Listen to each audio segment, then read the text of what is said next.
welcome back, ladies and gentlemen. How are you all doing? This is Naram Promotions, the Real Deal podcast show, and we have a real good show lined up for you. It's a lot of information, guys, so you got to pay attention. Please like, share, subscribe, and also comment and click the notification bell so you know when we're coming on live. Okay, Naram Promotions, the Real Deal podcast show highlights the history and current status of the Jamaican reggae music culture. Our objective is to first inform our audience of the rich reggae culture that exists in southeast St. Elizabeth and southwest Manchester of Jamaica. We will also open our lens and our microphones mostly to the south central section of the island of Jamaica to highlight the many reggae artists, reggae bands, reggae DJs, reggae sound systems, the food, the lifestyle, and the people and businesses that have helped to influence and mold the rich Jamaican culture across the globe. Secondly, we will, from time to time, engage with our Jamaican diaspora to gain insights of the progress of the reggae culture across the globe. Naram Promotions, the Real Deal podcast show airs every week, especially on a Saturday. So we'll be on tomorrow as well. So like, share, subscribe, comment, and also click the notification bell. So please share this family friendly show to all your friends, families, and so on, and give us a positive feedback. Please click that like button. Since we're here, just click that button. It takes 2 seconds. Click, right? Or click that heart. Just click and give us a like, all right? There's a lot going on, guys. So we're going to start and we're going to go into some videos and so on. DJ Latta is on his way here, and I'm telling you,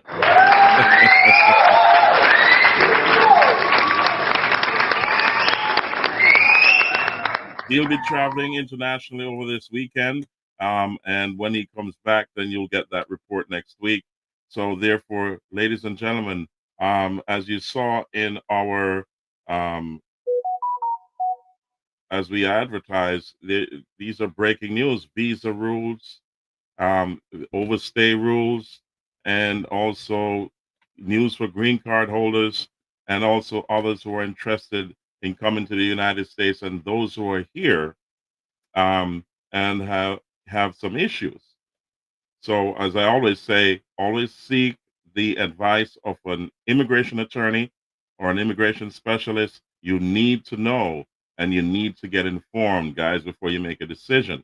Okay, so as I was saying, for many months, um, prior in the last Biden administration, I warned that there's a 50-50 chance for the President Donald Trump to win the election. It's always a 50-50 chance in any election. All right. I also informed many others that if your immigration house is not in order, get it in order quickly before the new administration takes hold. I went on to say that when the new administration takes hold and it's sweared in, then things are going to change and they're going to change rapidly. Now that we're at that point where we have the new president Donald Trump has um, campaigned on what he was going to do. So it was no secret what was going to happen. And a lot of people did not believe or did not take heed when he was campaigning. So therefore, after he won the election, many others did not believe that these changes would be coming. So there's an emphasis now on policing the laws that are on the books because legal immigration has not changed. There, it's only the rules are being enforced, and the changes that they need to be made are already being discussed in Congress. So therefore, many others have this misconception, or there's a lot of fake news going around. You've got to get your advice from an immigration attorney or read USCIS homepage or Department of Homeland Security homepage. All the government homepages, you can click on there and you can get the news or the answers to what the questions you have firsthand. So if there's going to be any changes, speak to an immigration attorney, an immigration specialist, or go. I'd say your first place to go is on the government websites. And I'm going to touch on some topics here, guys. Let's start with visa overstays. Now, this is um, well, the rules have changed. Um, for a lot of well, not the rules, but they're being stricter on how they police these rules or the laws surrounding these visas. And you've got to be sure of what you're doing, and also try not to make a mistake.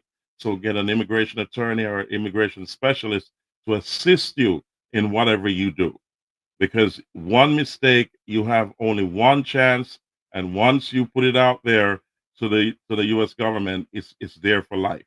So try not to make a mistake. Get someone who knows what they're doing to assist you to complete any application that you have doing with the US government when it in regards to immigration. So let's touch this news here. Let's go. Here we go. You might think that a small overstay isn't a big deal, but the moment your I-94 expires, a hidden clock starts ticking. And if you spend more than 180 days in the United States, you could be banned from returning to this country. And if you overstay by 1 year, you're locked out of America for at least a 10-year period. In this video, I'll break down exactly what happens when you overstay, why even a short delay can wreck your future plans, and how to avoid life-changing mistakes before it's too late. Hi, I'm Zaira Solano, founder of Solano Immigration Law Firm, and many people worry about what it means to overstay a visa in the United States. Overstaying can trigger serious legal consequences under the United States immigration laws. Courts and Homeland Security have defined precisely how the rules work, and I'll reference the Immigration and Nationality Act, also known as the INA, and key cases like matter of Arabali and matter of Duarte Gonzalez to explain how they apply. Form I-94 is what indicates how long you are legally able to stay in the United States. And if you remain past the time indicated on your I-94 without authorization, you'll begin accruing what's called unlawful presence, and the clock on possible re-entry bans starts immediately. Let's suppose that Maria entered the United States on a tourist visa and she planned to stay here for 6 months. Instead, she ends up spending 9 months in the United States. Once she passes the 6-month mark that's on her I-94 and she didn't extend her status, then she would start accruing unlawful presence. That means she can trigger serious consequences when she eventually decides to leave the United States. Unlawful presence is when a person stays in the United States beyond the period of authorization granted by Homeland Security on their I-94. This is defined under INA Section 212A9B. There are a few ways unlawful presence starts. First, by entering the United States without inspection. From the first day that you're here moving forward, you have unlawful presence. Second, overstaying your visa past the expiration date that's shown on your I-94. And third, failing to maintain your status if your I-94 is marked as, quote, DS, which means duration of status. For most visa holders, their unlawful presence begins the day after the I-94 expires. You can check your I-94 by visiting cbp.gov/I-94. If you were admitted under DS, your unlawful presence starts the day after you violate your status. For example, those of you on a student visa, if you quit school and you stop attending, that's in violation of your status. Every day that you remain in the United States unlawfully can be tracked by Homeland Security. A few days of overstay might not seem like much, but it can start to add up fast. Once you hit 180 days or 6 months of unlawful presence, and then you leave the United States, you trigger a 3-year bar to re-enter the United States. Once you're here for 365 days, 1 year or more, and then depart the United States, you trigger a 10-year bar to re-enter the United States. These penalties are automatic. You don't get a letter in the mail or something that tells you that you triggered the 3 or the 10-year bar. And it doesn't matter why you overstayed. What matters is the fact that you were here with no lawful status. Let's talk about the 3-year bar. You trigger that under INA Section 212A9B little I, capital I. And you trigger it if you accrued more than 180 days in the United States, but less than 1 year. And then you leave the United States, whether that's on your own voluntary reason or through a deportation process. And then you try to come back within a 3-year period of your departure. So here's an example. John came to the United States on a business visa. His I-94 expired, but then he stayed an extra 210 days before flying back home to his home country. Even though he left voluntarily, he is now banned for a 3-year period, and he cannot come back into the United States before the 3 years unless he gets a waiver. If you thought the 3-year bar was bad, the 10-year bar is even harsher. This one falls under INA Section 212A9B, little I, capital II.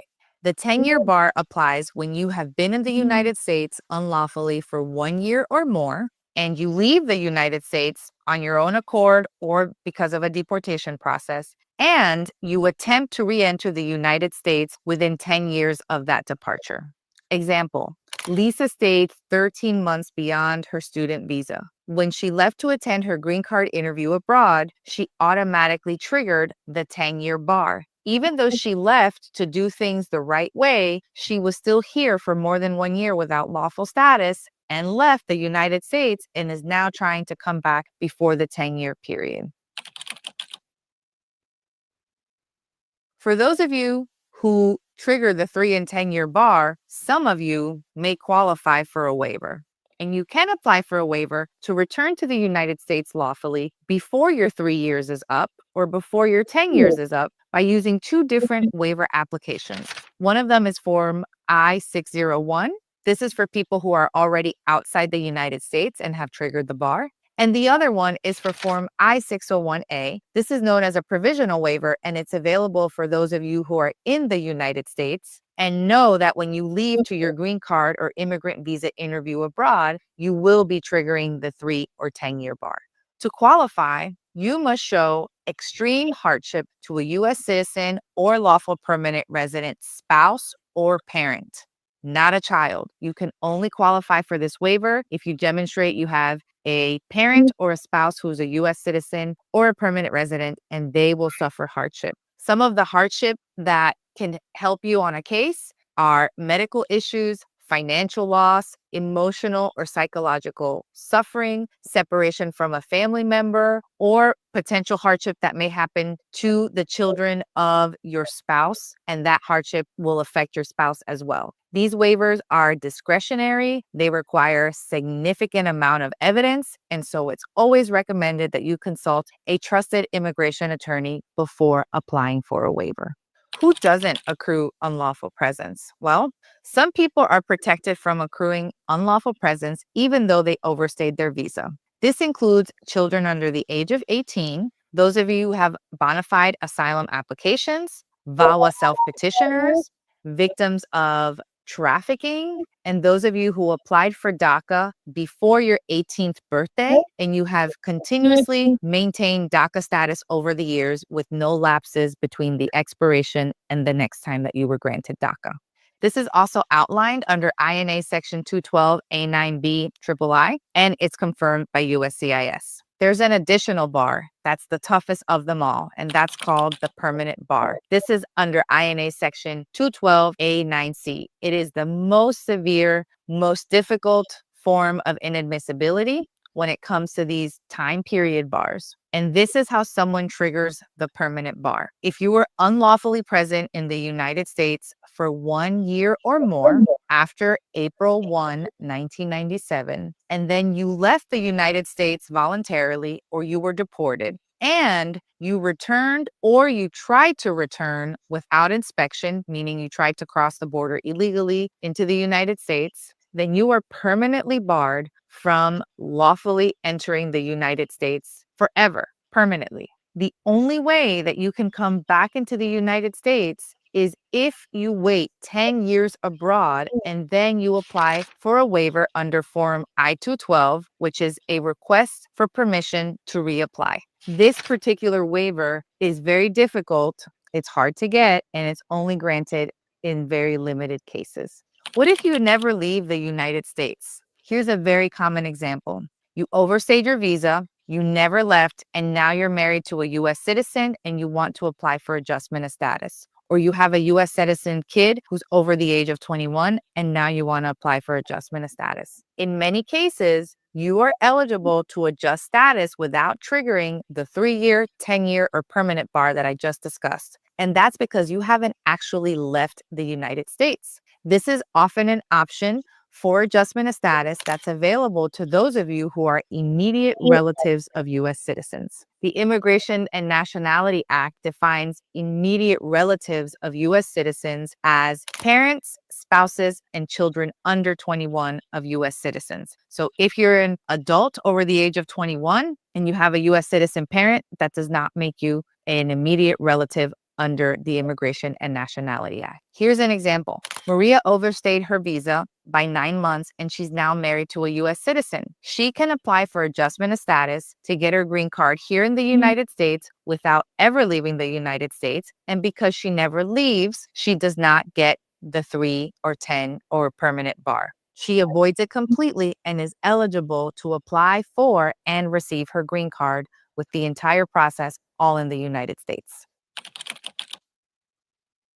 There's also a really interesting exception under case law called Matter of Arabali and Yarabelli. It's a major exception and it involves advance parole. Matter of Arabali is a Board of Immigration Appeals case from 2012. And in that case, the board ruled that travel on approved advance parole does not count as a departure for triggering the 3 and 10-year bars. So if you have a pending green card case and you travel with advance parole, you can leave and return without being banned, even if you overstayed your visa. An example is Ahmed overstayed his F1 visa, but he married a U.S. citizen. Then he got advance parole, traveled outside the United States, returned. He did not trigger the 3-year bar. Again, because he traveled with approved advance parole. Another recent case out of the Board of Immigration Appeals in 2023 that affects visa overstays is matter of Duarte Gonzalez. In this case, the board confirmed that the clock doesn't stop once the person leaves and returns to the United States. So for example, if you trigger the 10-year bar in 2020 and then you re-entered in early 2024, the bar expires in 2030, not in 2034. That means that you don't have to stay abroad outside the United States to serve your 3 or 10-year bar. But that bar still applies if you try to adjust status during the period. So this decision from the Board of Immigration Appeals corrected older misconceptions and interpretations that are now official guidance under USCIS. And it's important to note that the 3 and 10-year bar running in the United States is affected by the manner of entry into the United States. So those of you who entered legally with inspection may be able to take advantage of this 2023 Board of Immigration Appeals case that allows you to serve your 3 or 10 years in the United States. Here are some final takeaways and what you need to know. Your unlawful presence starts the day after your I-94 expires, or the day that you step foot in this country unlawfully without inspection. 180 days or more means you get the 3-year bar if you leave. 1 year or more means that you get the 10-year bar if you leave. Advance parole travel does not trigger bars. Hardship waivers are available, but not guaranteed, and not everybody qualifies. Some groups of people are protected from accruing unlawful presence. The permanent bar applies to re-entry after an illegal return. And you don't need to remain abroad to serve the time if you qualify for the bar to run here in the United States. If you think that overstaying your visa is serious, wait until you see what's coming next. In 2025, there are 4 ways that the government is using to strip you of your U.S. citizenship. Click on this next video. Ladies and gentlemen, there are some people that will watch this podcast and say, this does not apply to me. I understand it doesn't apply to you, um, especially visitors who have a B1, B2 visa or visitor's visa to come to the United States. And you, at the border, you said you're going to stay 2 weeks and you end up staying 5 months if you're given a 6 month period and you left before that period was up and you think you're okay. Some of us, these visitors, do it on multiple occasions and think they've gotten away with it. Now, under the new strict rules and guidelines, when you re-enter, then there's a strong possibility that you'll be questioned on it, and there's a strong possibility that many will not be granted entry into the United States based on the fact that they have abused that privilege. So if you're in that category, wait until a few other videos from here on this podcast. You'll learn what is really going on and how important it is for you to seek um, legal advice from an immigration attorney or an immigration specialist, but you got to know before you go. So let's get to the next video regarding overstays. And we also got to get to videos that talk about the major new rule changes. And also there's an issue about marriage for green card. You know what I mean? So you find someone you love and you get married to them. Marriage does not guarantee a green card anymore. You know what I mean? It's so strict. The rules are so strict now that there's a lot more you have to prove in order to stay in this country or be granted a green card. So, ladies and gentlemen, let's get to WEAU 13 News to talk about the crackdown on visa overstays. So, here in the U.S. In an announcement Wednesday, the Department of Homeland Security directed Customs and Border Protection, ICE, and U.S. Citizenship and Immigration Services to ramp up the reviewing of immigration records in an effort to deport those who have overstayed their visas. Obviously, the Department of Homeland Security, they certainly have that authority to investigate and enforce visa compliance. However, it's critical that the enforcement efforts don't go to the grounds of due process. The federal government says they're doing this after the arrest of 45-year-old Mohammed Sabri Solima, an Egyptian national accused of setting fire to 8 people in Boulder, Colorado. He overstayed his visa back in 2022.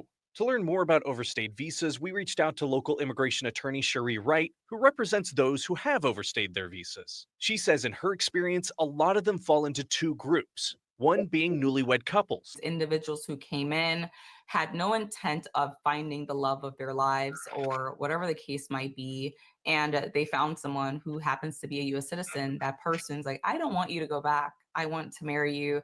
I want to be able to adjust your status. Those applications and petitions take a while. She says the other group is students working to finish their education, and she worries that these people might get swept up in the government's enforcement efforts. It's a scary thing. It's scary because these are individuals who were fully vetted before they came in. And a lot of these individuals are smart, bright individuals. In many cases, she says these people are already in the process of extending their visas, but it's a very long process that ends up taking longer than the original visa lasts. And for those who have requested an extension to their visas, she says that she's advising her clients to keep that receipt notice on them at all times, which is given to you when you do apply for that renewal. In the newsroom, I'm Steven Sarabi for Arizona's Family. ladies and gentlemen, again, let's emphasize a few things here. If you're here in the United States and under these immigration conditions, you need to, if you're a green card holder, you need to keep your green cards on you. It is extremely important that you have that identification. So when the sweep comes through, and they're sweeping through. ICE is sweeping through every state, and there's no place that you can hide anymore. It's only a matter of time before they get to you. So when they sweep, make sure you have all your documentations on you that relates to immigration. So, and I've got a phone ringing. So therefore, you have to be able to prove that you're not here illegally. And you don't want to be in a situation where you don't have your documentation, and when you're checked, then you have to go to secondary processing, and that may be a big inconvenience in regards to your time and all the process that you have to go through. So you don't want to be caught with that. If you are a visitor to the country, keep your documents on you, especially your I-94 if you're issued one, or you can download one from the website.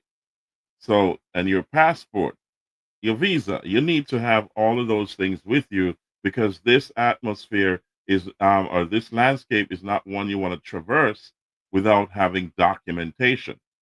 Things in the past were very relaxed, and it was very open, and people got comfortable.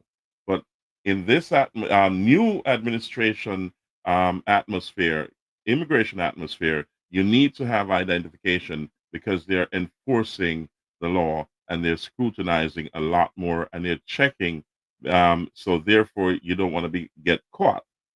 So let's move to the next video. And this other video, let's get to it first of all, has to do with the major new rule changes that has been announced. So these rule changes, and let me get that video up on screen so you can see where I'm coming from. Let's get it up. Guys, hold on a second. I'm going to make sure I have the correct video. Here we go. Here we go. Here we go. Here we go. Nope, it's not there. Okay. Major new rule changes. Here we go, guys. Let's get that up on screen. And let's release the video so you can hear about these new rule changes. Here we go. Urgent DHS, USCIS and TSA policy shakeup, major new rule changes announced. In response to growing national security concerns, the U.S. is rolling out strict new rules for tourist visa holders and dismantling a controversial TSA surveillance program. If you are interested in this, please pay attention and watch the video through to the end to get all the information. Please hit like and subscribe, and don't forget to push the notification bell for an upcoming video. A sweeping new directive from the Department of Homeland Security and U.S. Citizenship and Immigration Services is reshaping how tourist visa holders are expected to manage their time in the United States. This video follows heightened security concerns stemming from the recent terrorist attack in Boulder, which has reignited national conversations around visa compliance and immigration control. According to the latest announcement, U.S. immigration authorities including Customs and Border Protection, Immigration and Customs Enforcement, and USCIS will begin implementing stricter tracking and enforcement mechanisms for individuals who enter the U.S. on a tourist visa and remain for more than 30 days. Staying beyond 30 days? You must now register with USCIS. While most visitors on B1/B2 tourist visas are typically granted a 6-month stay upon entry, this new policy requires a key step if one remains in the country longer than 30 consecutive days. Any stay that exceeds that duration must now be registered on the official USCIS. I want you to pay particular attention to what this is saying about those who are visiting the United States and intend to stay over 30 days. That's a significant change, guys. So if your intention is to say, oh, I'm going to spend 2 weeks, but when you get here, things change and you have to stay longer, then you need to take an extra step in order to do that, or to be here without any implications on you coming back into the country. So let's go. Portal. This doesn't mean you can't stay for more than a month. It simply means that if you plan to do so, you must explain and document the reason. Valid examples might include attending a family wedding, staying to care for an ill relative, or being present for the birth of a loved one's child. If you declare the reason appropriately and within the system, you should be in the clear. Failing. The other thing I want to point out to my audience is that if you can, once you're declaring that you're going to stay longer than 30 days, make sure you have some kind of legitimate proof that that's the case if you're asked for it. So therefore, don't expect that you can say, oh, I'm going to stay for the birth of a child, but you need to have proof so that you back yourself up just in case it comes back to haunt you. All right. And you got to keep that proof in a folder somewhere or in the cloud so that if you need to retrieve it, if you're asked about it on a next, when you exit the country and you intend to come back, and you may be asked at the border, hey, a few months ago you came here and you stayed for 60 days. Why? And you tell them again, and they said, do you have proof to that? Make sure you travel with those things, guys. You can't overthink it at this point because things are real. Failing to report? You may face consequences on re-entry. However, if a visitor stays beyond 30 days without registering or providing a valid justification, they may not face issues upon exit, but problems will likely arise upon their return. CBP officers will have access to compliance records and are expected to ask pointed questions if you previously overstayed without notification. Repercussions may range from reduced stay durations to denial of entry. Officials have not clarified the full spectrum of penalties, but non-compliance is now formally flagged in traveler records. The warning is clear: register your extended stay or risk future denial of entry. TSA's Quiet Skies surveillance program terminated. In a stunning parallel announcement, Secretary of Homeland Security Christine Owen has terminated the Transportation Security Administration's controversial Quiet Skies surveillance program. Her decision follows revelations from a sweeping internal investigation by both DHS and the Department of Transportation. The program, originally established under the guise of monitoring for terrorist threats, was found to have overstepped its boundaries and, more alarmingly, been used for political targeting. According to Owen, the program was an expensive, ineffective tool that diverted from TSA's true mission of passenger safety. A $260 million surveillance disaster. Quiet Skies, launched in secret, came with a massive price tag over $260 million in taxpayer dollars.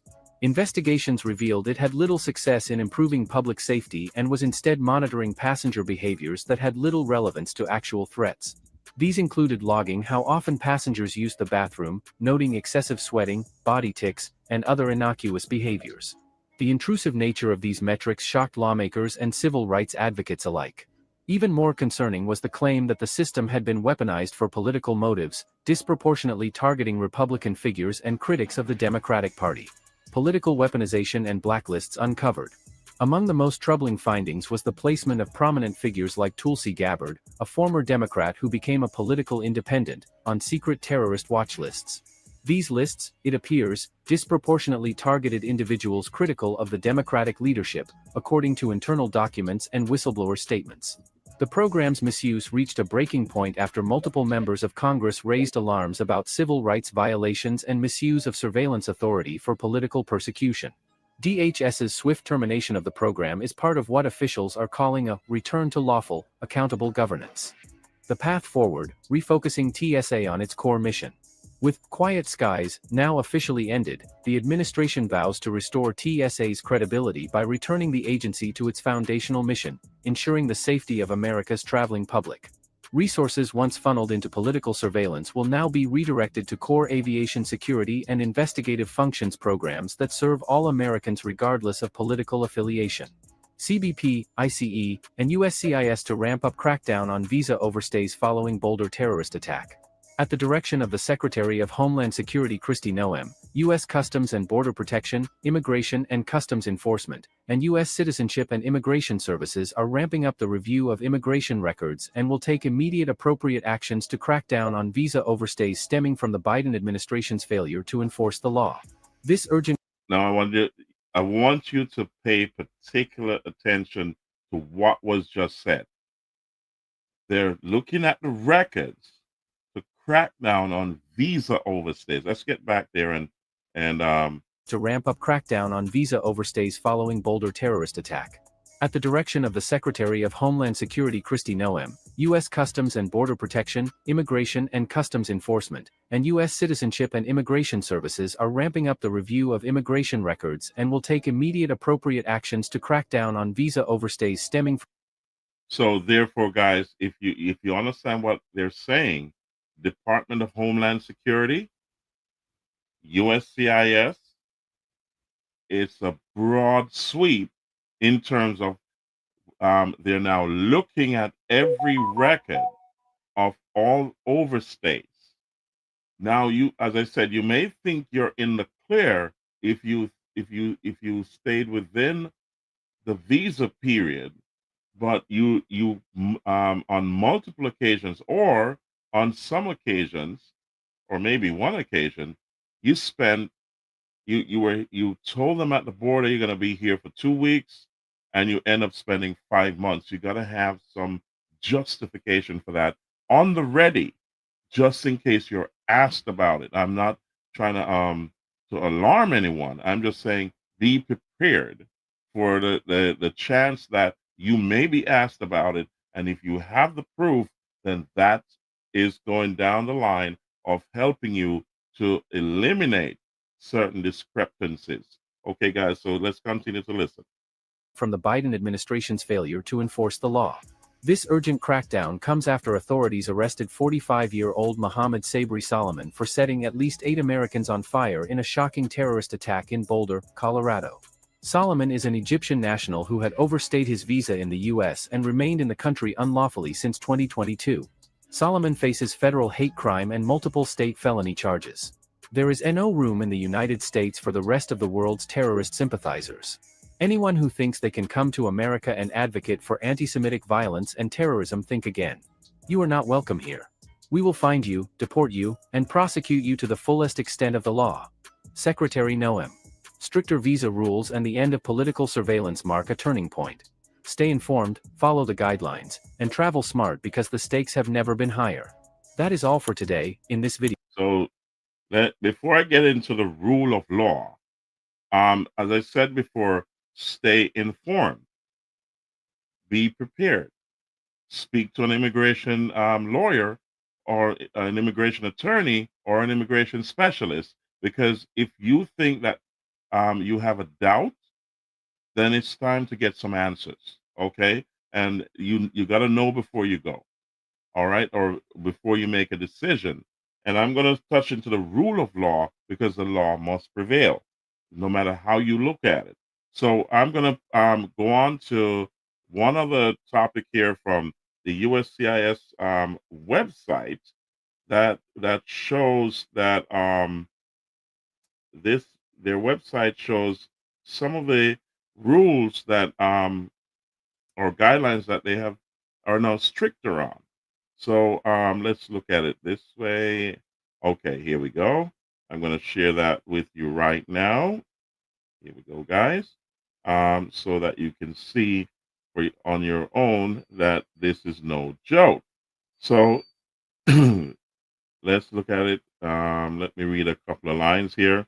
And this was the release date is June 4th, 2025. And this is coming out of Washington at the direction of the Secretary of Homeland Security, Kristi Noem, U.S. Customs and Border Protection, CBP, Immigration and Customs Enforcement, that's ICE, and U.S. Citizenship and Immigration Services, USCIS, are ramping up the review of immigration records and will take immediate and appropriate actions to crack down on visa overstays stemming from the Biden administration's failure to enforce the law. The urgent crackdown comes after authorities arrested 45-year-old Mohammed Sabri Solomon for setting at least 8 Americans on fire in a shocking terrorist attack in Boulder, Colorado.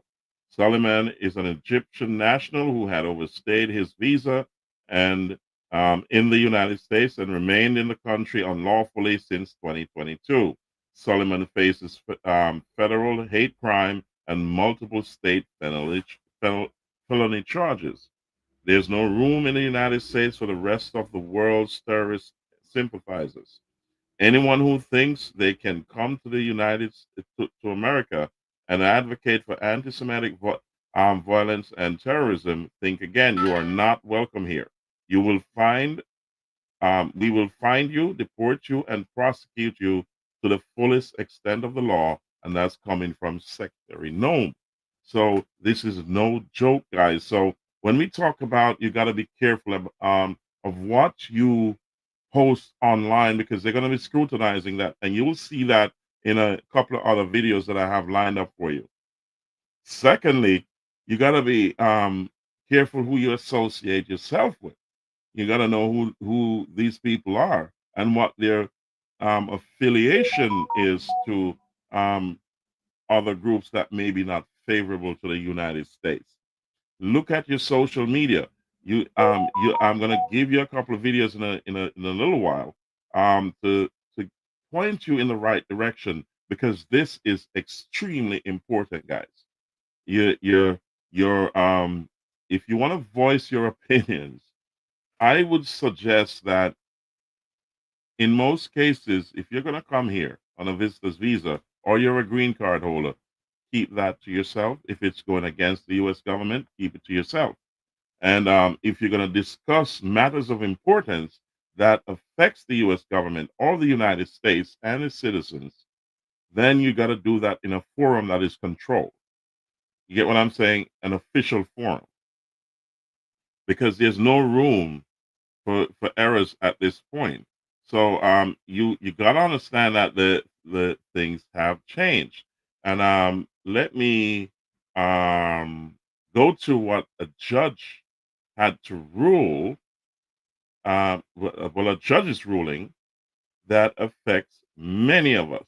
Okay, so let me go to that. Let's see the judge's rule, AP, and let me find that and bring it up to.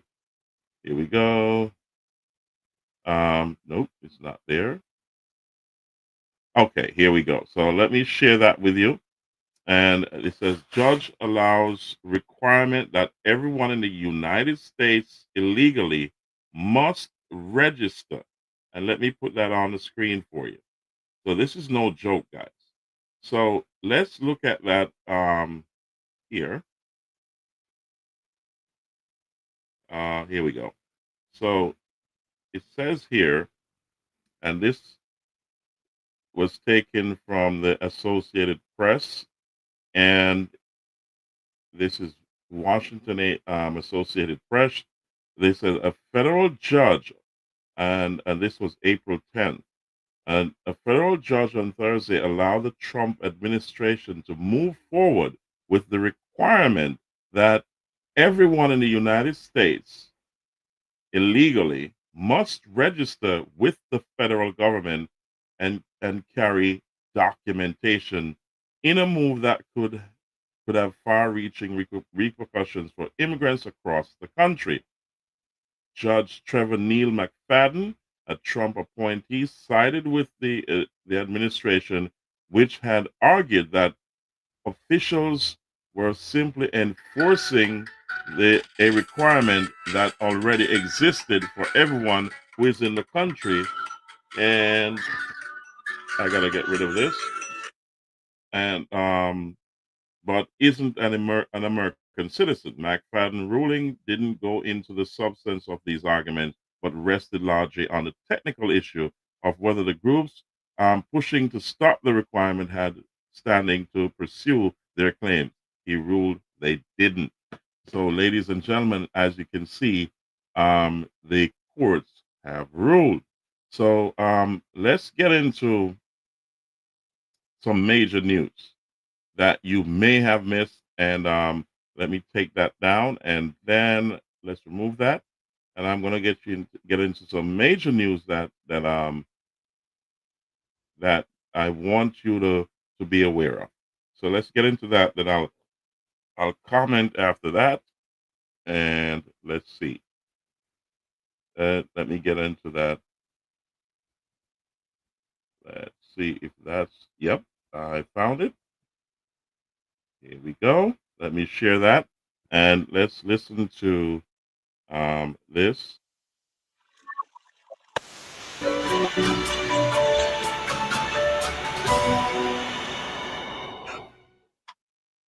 USCIS and DHS roll out stricter visa rules. Social media, now a deciding factor. USCIS and DHS just launched stricter visa procedures. From social media checks to faster interview options, every applicant must now meet higher standards. Here's what you need to know.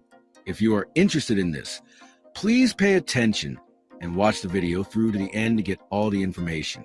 Please hit like and subscribe, and don't forget to push the notification bell for an upcoming video. In a stunning and swift policy update, the U.S. Citizenship and Immigration Services, in collaboration with the Department of Homeland Security, has rolled out a new set of visa application procedures effective immediately. This video are aimed at increasing scrutiny, improving security, and possibly streamlining the timeline for visa appointments.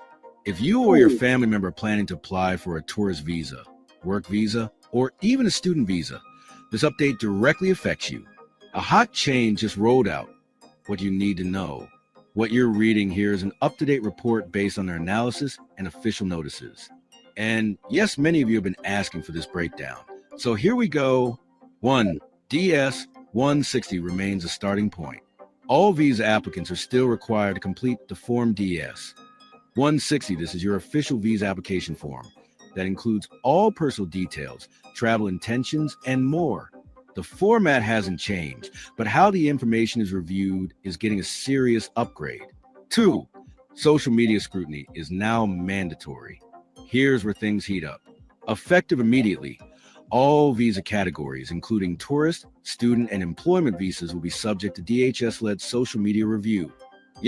Hold up a second, guys. I want you to hear this carefully. All visa categories, you're subjected to social media review. Listen to what they're saying here, and you've got to take heed, because this is extremely important. Because when you think they have not checked, they have already checked, and if you lie, that's a reason to deny you a visa or get rid of you from the country. You get what I'm saying? So you don't want to lie, and you don't want to be posting stuff that you don't want the world to see or the U.S. government to get a hold of. All right. So listen carefully. Let's go again. Yes, your public online presence is now part of your background check. Why? Because DHS and USCIS want to confirm that your online behavior matches what you submitted in your application. This includes checking for contradictory statements, fake personas or duplicate accounts, suspicious political or extremist content, inconsistencies in declared relationships. If they find anything questionable, even if you're a millionaire, they will deny your visa. Warning: setting up fake social media accounts to cover your real activity can be grounds for immediate denial. Step 3, application fees stay, but watch for increases. The current visa application fees range between $185 to $315, depending on the visa category. However, a potential fee revision is on the horizon. DHS sources suggest that by December 2025, a price update could take effect. While not finalized, applicants should brace for this change as part of the... So, guys, there's a possibility that these fees will be revised, and I'm thinking revised up, not down. They may charge a lot more for each visa category or some visa category. That's a possibility. We're not sure, but it is trending in that direction, and there's echoes of this throughout the halls of many places. So I would suggest, if you want to make an application for some form of visa, then do it while the prices are low.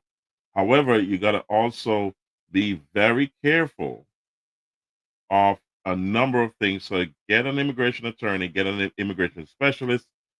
Know before you go. That's all I need to. That's all I need to tell you. Prepare yourself and also inform yourself of your current situation. Here we go. The evolving immigration strategy. Step 4, the all-important consular interview. Once your form is submitted and social media is reviewed, you'll be called for a consular interview. This step is more crucial than ever. According to immigration lawyers, your behavior, presentation, and documentation will all be under close scrutiny. You'll need to bring valid passport, travel itinerary with travel dates, resume or CV, letters of invitation or employment, educational documents if applicable. Tip: dress professionally, be punctual, and always answer truthfully. Your social media profile has already been analyzed before you enter that consulate. Don't contradict yourself, you won't get a second chance. Coming soon, the Express Visa appointment option. Now, here's the exclusive scoop you've been waiting for. A proposed express appointment service could debut by December 2025. In regions where wait times for visa interviews stretch over 6 to 12 months or more, the U.S. State Department is evaluating a $1,000 express scheduling fee that will allow applicants to book interviews in days or weeks instead of months. However, let's be clear, it's not a new visa type, just a fast-track scheduling option. It does not guarantee visa approval. It's expected to launch as a pilot program in select countries first. The official list of countries has not been released yet. This option is still under active review by the U.S. Department of State, and sources suggest it could revolutionize visa processing for high-demand regions. Final thoughts. Transparency is the new priority. These sweeping changes reflect a broader push toward security, transparency, and integrity in the U.S. immigration system. Whether you're applying for a visitor, student, or employment visa, it's clear your digital footprint now carries just as much weight as your passport. DHS to begin screening aliens' social media activity for anti-Semitism. U.S. Citizenship and Immigration Services, USCIS, will begin considering aliens' anti-Semitic activity on social media and the physical harassment of Jewish individuals as grounds for denying immigration benefit requests. This will immediately affect aliens applying for lawful permanent resident status, foreign students, and aliens affiliated with educational institutions linked to anti-Semitic activity. Consistent with President Trump's executive orders on combating anti-Semitism, additional measures to combat anti-Semitism, and protecting the United States from foreign terrorists and other national security and public safety threats, DHS will enforce all relevant immigration laws to the maximum degree to protect the homeland from extremist and terrorist aliens, including those who support anti-Semitic terrorism, violent anti-Semitic ideologies, and anti-Semitic terrorist organizations such as Hamas, Palestinian Islamic Jihad, Hezbollah, or Ansar Allah, aka the Houthis. There is no room in the United States for the rest of the world's terrorist sympathizers, and we are under no obligation to admit them or let them stay here, said DHS Assistant Secretary for Public Affairs Tricia McLaughlin. NOAM has made it clear that anyone who thinks they can come to America and hide behind the First Amendment to advocate for anti-Semitic violence and terrorism, think again. You are not welcome here. Under this guidance, USCIS will consider social media content that indicates an alien endorsing, espousing, promoting, or supporting anti-Semitic terrorism, anti-Semitic terrorist organizations, or other anti-Semitic activity as a negative factor in any USCIS discretionary analysis when adjudicating immigration benefit requests. This guidance is effective immediately. That is all for today. Ladies and gentlemen, in the past, goodness gracious me, it's a reason why I'm bringing this to my audience, and I'm hoping that you will like, share, subscribe, comment, and also click that notification bell. Spread the news. In the past, well, nowadays there's a lot of people who are angry, and they're angry because President Trump is laying out the rules, and there he said, America first. He's going to make America great again. And that includes bringing back law and order. So in any country, there's got to be law and order because we're in what we call a prisoner's dilemma. All of us are in it together. So if one breaks the rules, then it affects all of us. So look at Solomon, who endangered the lives of and the livelihoods of many people in the United States. Those who are overstaying hurts the country that you're coming from. Those who have committed crimes and so on hurts the country you're coming from.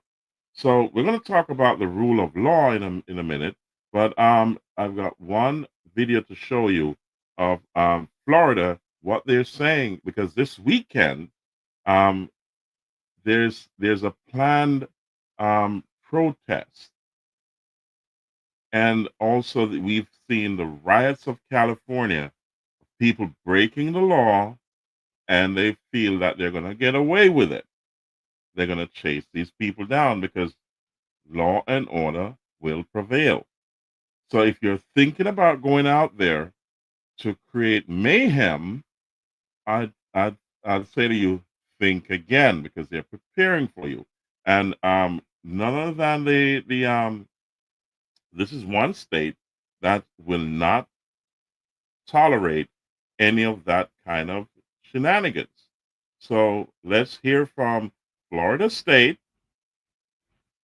what they have to say. So let's bring that up to you guys.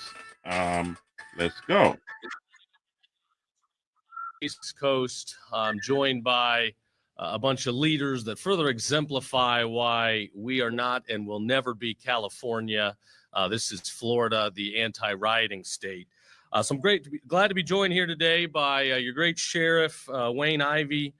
We have a new ICE liaison in the state of Florida, which is one of our big announcements today.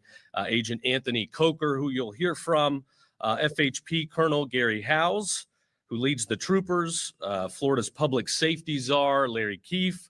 We have your great state attorney, Will Shiner, and Senator Debbie Mayfield.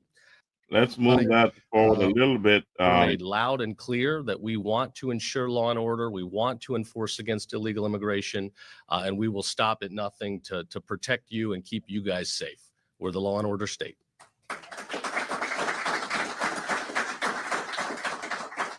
So with that, I will turn it over to Sheriff Ivey. Good morning, everybody. So I want to start out by thanking our Attorney General for joining us here in beautiful Brevard County. Our Attorney General and Governor Ron DeSantis also for their amazing support for law enforcement. Public safety in our communities is like nothing we've ever seen before. People are moving to Florida in droves because this is the free state of Florida. They're moving here because they know their families will be safe here. Their businesses will be safe. They won't have to contend with what we're seeing in places like Los Angeles and New York and Chicago, those things that are happening right now as we stand here today speaking. Our general was, I will say, very instrumental, was the tip of the spear in our blueprint for Free Florida. And now he's the tip of the spear in making sure that we are protecting what I like to call our 3 C's, our citizens, our cops, and our Constitution. And he has stood strong with not only law enforcement, but with us here in Brevard County, and we appreciate you. I'm gonna start out by addressing the doxing issue that we were talking about. Our ICE agents, just like our Florida Highway Patrol, are our partners. We all ride together in this. We all are out here to make sure that we're protecting our citizens, protecting our communities. Many of them have been called to the border. Many of them have been called to other locations to deal with the amount of fugitives and things that are going on, detainers. So for us, we will have their back. We will work closely with Colonel Howes and his team in making sure that we're increasing patrol. We're watching them. Anybody that's doxing them, as the general said, we passed a law about 4 or 5 years ago that makes it illegal to dox here in the state of Florida. So anybody that's doing that, we will take them to full task on doing. I want you to pay particular attention to what the gentleman has to say now, guys. Like, share, subscribe, comment. This is extremely important because around the country, the U.S. government or the federal government is not going to take it lightly if you break the law. So listen carefully. So all states are preparing for what's going to happen this weekend. Here we go. And we will stand with you. I want to define a couple things. And our general was very kind in how he said things. I'm not as usually as elegant in how I say things. So I'm gonna first say that peaceful protests are part of our democracy. We invite people to share their opinions. That's what our country is all about. The key word in that is peaceful. And if it's peaceful, us in law enforcement are going to make sure you have a safe environment to do it in. That's part of that process. If you let it turn violent, whoo, you do not want to do that in Brevard County. I'm going to tell you that, and I believe I can speak for my fellow sheriffs around the rest of the state. You don't want to let it happen. And just so there's no confusion, because I don't want to hear any whining later saying we didn't know, I'm going to break it down for you. All right. Because as you watch these riots unfold across the rest of the country, what you are seeing is buildings being burned down, police cars being bricked, having explosive devices thrown on them, having fire, guns pointed at them, bricks thrown at them, all and on. So I'm gonna break it down for you. All right.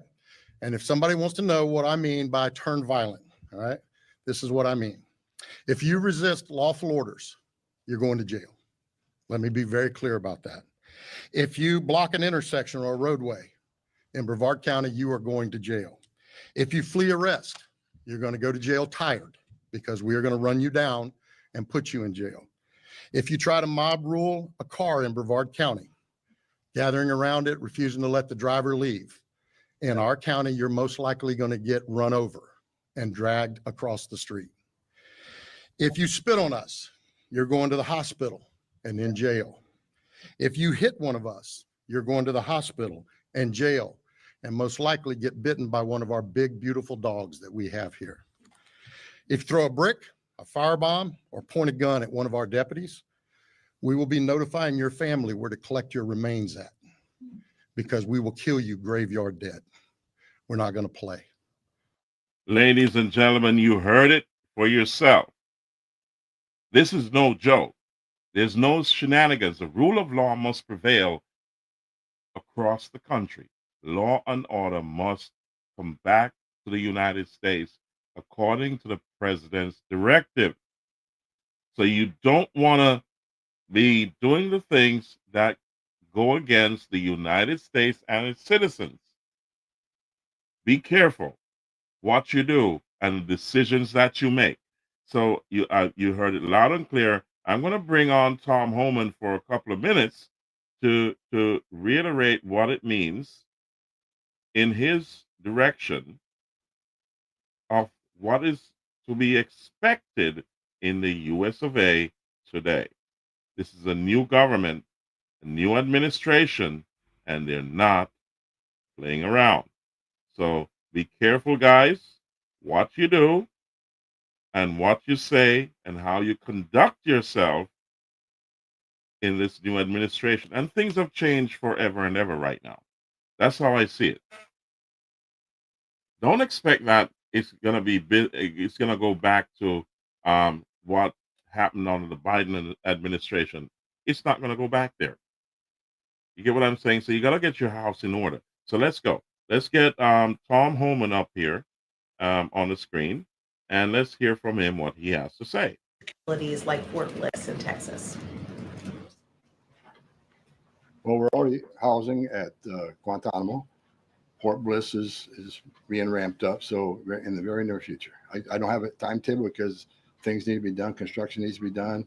We'll make sure the facilities are ready to accept. We'll make facilities are able to care for the people that are going to be detained. So I don't know the timeline right now. It changes every day because of various issues, but we're working on it. Are you intending to hold families there, including families with American citizen children? Family residential centers are for families. They're not jails. They're open air campers built for families, which means they have child psychologists, they have pediatricians. And why family residential centers? Because we want to make sure that child is with a parent. Unlike the last administration who stopped DNA testing, who many investigations of children being smuggled in the country with some that wasn't related to them claiming to be a parent. So we want to make sure children are with parents. We're going to make sure that's actually a family and that child ain't being trafficked. That's the main reason. Regarding the executive order on sanctuary cities, is the administration planning to pursue any more investigations or prosecutions like was done against the judge in Wisconsin against local officials? Well, we'd have to defer you to the Department of Justice, obviously, for specific prosecutions or cases against individuals. But as I said in my remarks, the executive order the president will sign later this afternoon does direct the Attorney General and also Kristi Noem, our great Secretary of Homeland Security, to provide a list of sanctuary cities in which local officials are not complying with this federal order and are not complying with federal immigration laws. It's quite simple. Obey the law, respect the law, and don't obstruct federal immigration officials and law enforcement officials when they are simply trying to remove public safety threats from our nation's communities. The American public don't want illegal alien criminals in their communities. They made that quite clear on November 5th. And this administration is determined to enforce our nation's immigration laws. And we're happy to provide the text of that executive order. And as I said, the president will be signing it later this afternoon. Sure.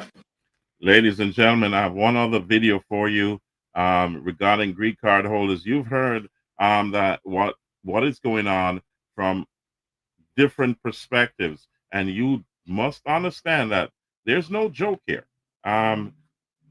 Things have heated up, and it's not going to change anytime soon. I don't think so. The administration is 5 months in. The president is enforcing what he campaigned on and what the American people wanted him to do. So if you're upset, angry, calm down. Things will taper out. You'll see in the next few months how things pan out. You know what I mean? If you have a disagreement, do not go out there and commit any act of criminal violence or violence in itself. You don't need to do that. Calm down. There's a thing called a ballot box. Okay? The American people voted overwhelmingly for President Donald Trump, and he campaigned on what he's doing right now. So you need to settle down and see where it goes. Okay? So let's get on to some news for green card holders, and I'm going to end it there and then go into a few other information, and I'm going to close the show. Okay? So let's get to it, guys. I'm going to bring up this video right now to get you to some information about green card holders. So here we go. 2025, the U.S. Citizenship and Immigration Services rolled out several significant changes affecting green card holders. This video focuses on application processing, renewal timelines, documentation requirements, and travel rules, marking a major shift in how lawful permanent residents must manage their immigration status. If you're interested in this topic, please pay attention and watch the video through to the end to get all the information. Please hit like and subscribe, and don't forget to push the notification bell for an upcoming video. If you're a green card holder or know someone who is, you've probably heard about some big changes coming from USCIS in June 2025. These updates could affect your status, travel, and even your path to citizenship. What's changing in June 2025? 1. Overview of key USCIS changes. The U.S. Citizenship and Immigration Services, or USCIS, has rolled out several updates that took effect or were announced around June 2025. These changes touch on everything from registration requirements to travel scrutiny and green card renewals. Let's go through the big ones step by step. First, there's a new mandatory registration rule that started on April 11th, 2025, but it's still making waves. If you're a green card holder, you might need to register with USCIS, especially if you're turning 14 or haven't been fingerprinted before. This comes from Executive Order 14159, signed by President Trump in January 2025, aimed at ensuring all non-citizens comply with the Immigration and Nationality Act. This rule requires creating a USCIS online account and submitting Form G 325R with your personal information. Parents or guardians must register kids under 14. 2. Now, here's the important part. Registration doesn't grant any new status or benefits, it's just for tracking purposes. If you're already in the USCIS system with a green card, you're likely registered. 2. Form updates and green card renewals. Starting May 29, 2025, USCIS requires everyone to use the latest version of Form I-90 to replace or renew their green card. If your card is lost, stolen, or expiring, make sure you're using the right form edition, or your application could be rejected. Also, green card validity for those applying for naturalization has been extended to 36 months. Great news if you're waiting on your citizenship application. The medical examination process. Starting February 10th, 2025, green card applicants must submit Form I-693, the medical exam report, with their application. Good news. Though COVID-19 vaccination proof is no longer required as of January 20th, 2025. Civil surgeons can mark not applicable on that section of the form. 3. Travel and vetting changes. Traveling as a green card holder? Heads up, new rules mean enhanced vetting at entry points. Starting January 20th, 2025, you might face extra scrutiny when re-entering the U.S., especially if you're from certain countries flagged for additional checks. To avoid issues, keep your documents up to date, file U.S. taxes, and maintain a U.S. address to show strong ties to the country. Also, avoid long trips abroad. Spending too much time outside the U.S. could raise questions about abandoning your residency. If you're planning international travel, talk to an immigration lawyer first to stay on the safe side. 4. Deportation risks and social media monitoring. The 2025 rules have expanded grounds for deportation, even for green card holders. Minor offenses, like certain legal troubles, can now trigger removal proceedings. ICE has also been given broader authority to act, even in places like schools or hospitals.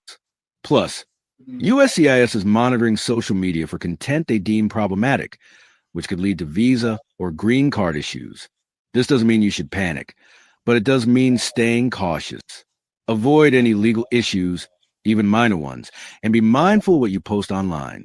5. Practical steps for green card holders. So, what can you do to stay ahead of these changes? Here's a quick checklist.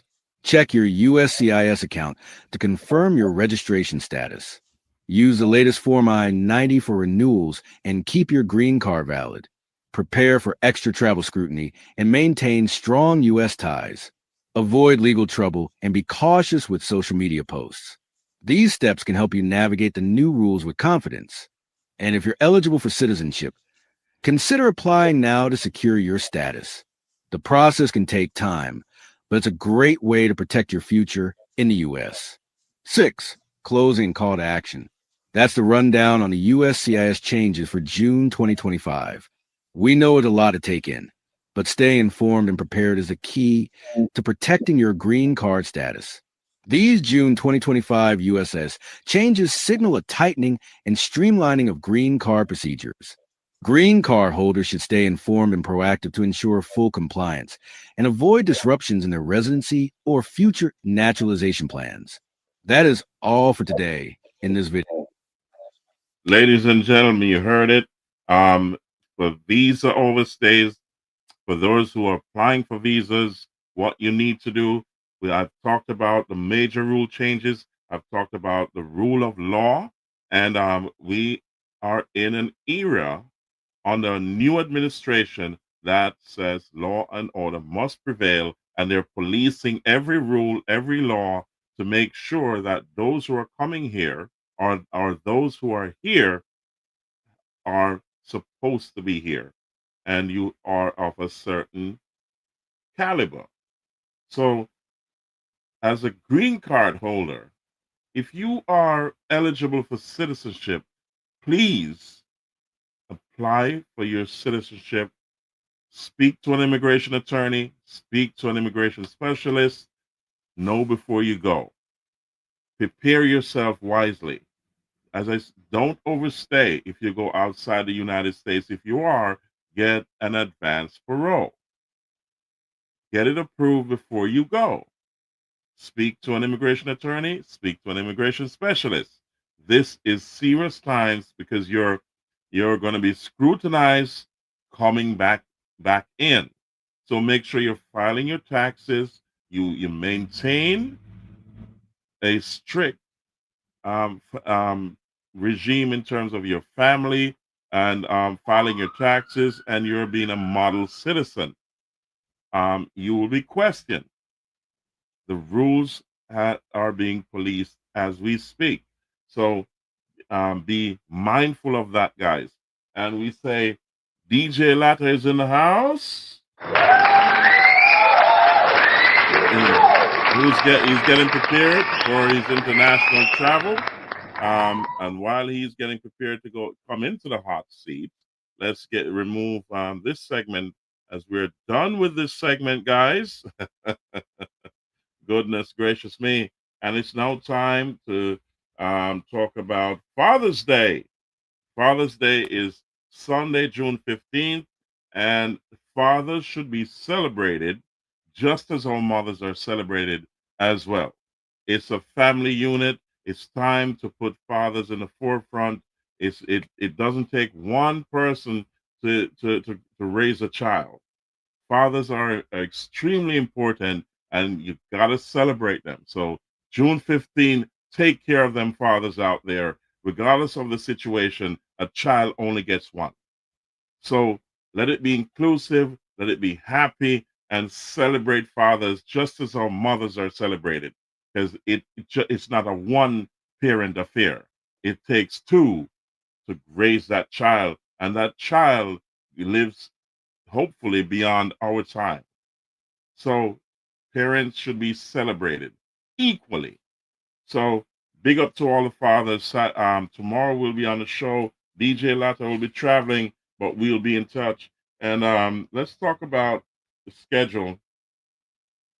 So tomorrow we have our regular programming, 10:30 p.m. Naram Promotions, the Real Deal podcast show will be on tomorrow at 10:30 p.m. Eastern Time, U.S. time. Oh, yeah. DJ Latta will be traveling internationally, so he won't be here tomorrow, but he'll be back. So he'll give you the rundown of the trip and what it was all about. Also, on Monday, we have NARAMP Mondays, PIP Mondays. You remember what that is? Remember the name, PIP Mondays. What does PIP mean? Go back and look at the other podcasts, and you will know somebody's going to win a prize. I'm going to put this up very soon. It's coming very, very soon, guys. Somebody's going to win a prize. So PIP Mondays, that's NARAMP Mondays, will be on Monday. And just remember that for party posters, if you're not a part of the VIP club or the VVIP club, then you have to go to the Mystic Inn, and there's a small purchase that you need to do there in order to get into the club and have your posters advertised here on Naram Promotions, the Real Deal podcast show. The Mystic Inn is in Sea Air District in Manchester, and if you need any directions, you can always call or send me a message on any of the contact numbers you see or the social media sites scrolling below.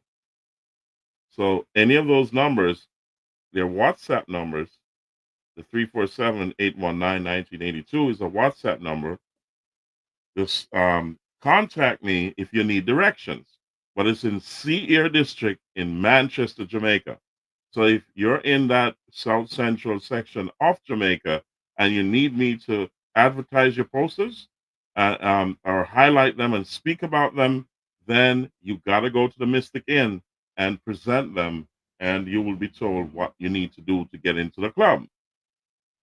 Also, with your party posters, if depending on your spend limit at the Mystic Inn in Sierra District in Manchester, you will also be entitled to coming onto the show to speak about it live.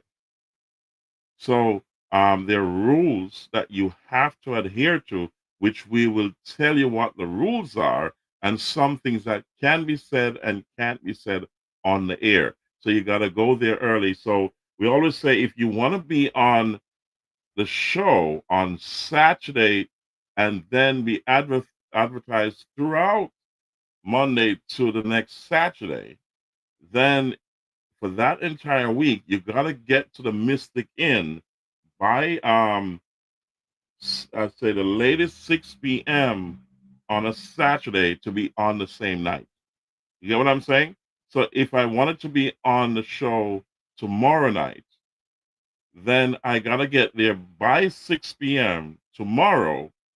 If you come later than that, then you won't be on that night's show. You'll miss one night out of the week, out of that entire 8 days. Goodness gracious me. So if you, as I said, if you're not a part of the club, so whosoever is being advertised or are being talked about on Monday, on PIP Mondays, that's NARA Mondays, then those people are part of the VIP club or the VVIP club. You get what I'm saying? So check it out, guys. So let's talk about upcoming events. Hot gossip.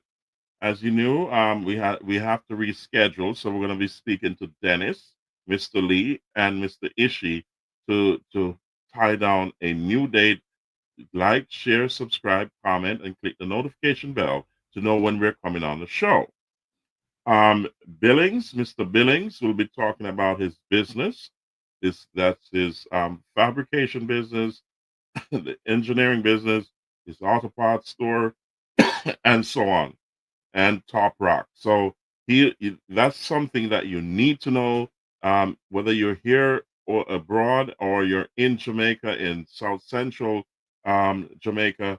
You will be hearing from him. There's a lot of good stuff there, guys. You got to hear from him. He has a very essential business in the South Central of Jamaica, and he goes across the island and overseas as well. So Miss Roma June Forbes, June, aka June from Alligator Pond, who lives here, she'll be telling you her story about how difficult it is to be successful, and how hard it is to earn here and to look after your family in Jamaica or anywhere in the world you are. She'll give her story. A very hardworking lady. And also, we're still waiting for Mr. Len Blake to give us a date when he'll come on here. He's a philanthropist and a politician and also a businessman who has done a lot for the South Central of Jamaica, especially Southwest Manchester. We're talking about Mr. Peter Nita with his Chicken Back and Seafood Festival on August 1st. You'll see him here live to tell you what to expect on this year's Chicken Back and Seafood Festival at Tara's Place in Alligator Pond District in Manchester.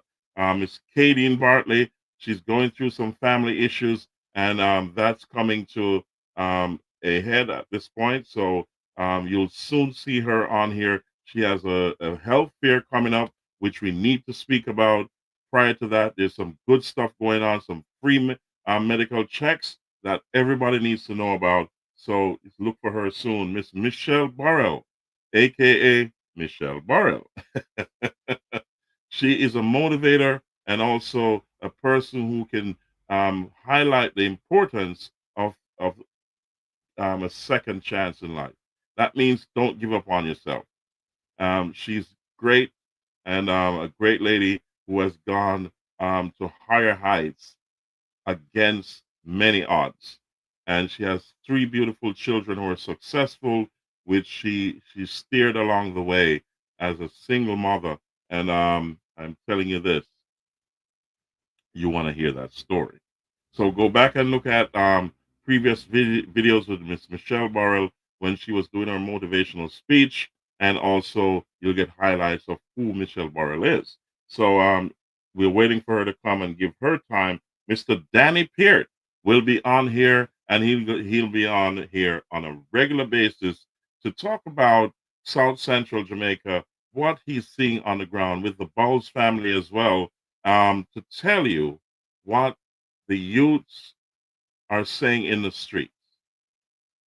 How best can we make changes for them to make them better individuals? What is the temperature and the mental state of the people of South Central Jamaica? He'll be on here soon. A great guy. So he also has a business called Rental Source, and that you need to know.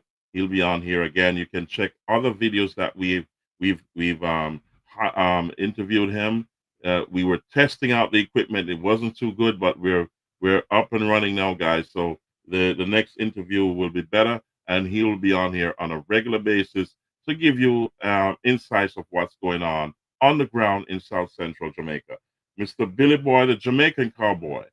We're waiting for Mr. Martin Brown, aka DJ Latta, to tie a date down with Billy Boy, the Jamaican cowboy, who has fused the country music style of music with the reggae music. So he's been doing a lot on the international stage, and we need him to come on and tell his story. Also, Father Dragon Force. We're still waiting on him to contact us with a date when he's free. He was busy. I don't know if he's still busy, but we're still waiting for him and the Mad Squad to come on live on the show to tell their story. We're still waiting for that. We have a professor in Queens who changed the food industry for Jamaicans in general and across the diaspora across the world. He was very prolific in changing a few things in Grace Kennedy, and I need him to come on and tell his story. So stay tuned, like, share, subscribe, comment, and click that notification bell. And also the Naram family in the UK, that's in London, England, where Naram Promotions was born. Father Colonel, Burrow, Smiley, Stoker, and the whole entire Naram family will be here on the show to tell where it all started and why it started and why it lasted this long. Okay? So stay tuned, like, share, subscribe, comment, and click that notification bell. And remember, Naram Promotions is here for you. Thank you very much, ladies and gentlemen.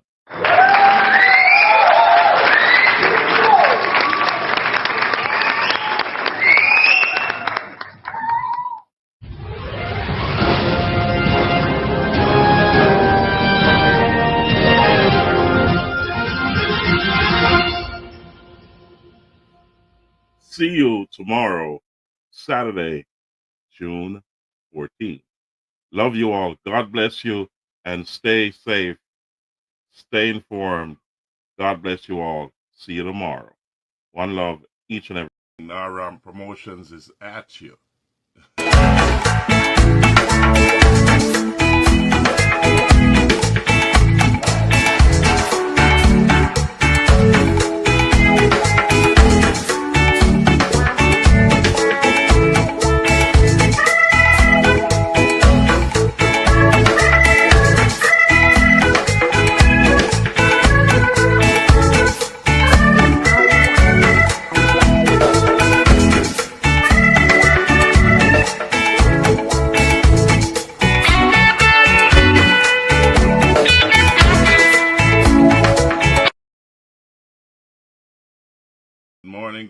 Good morning. Naram Promotions is at you.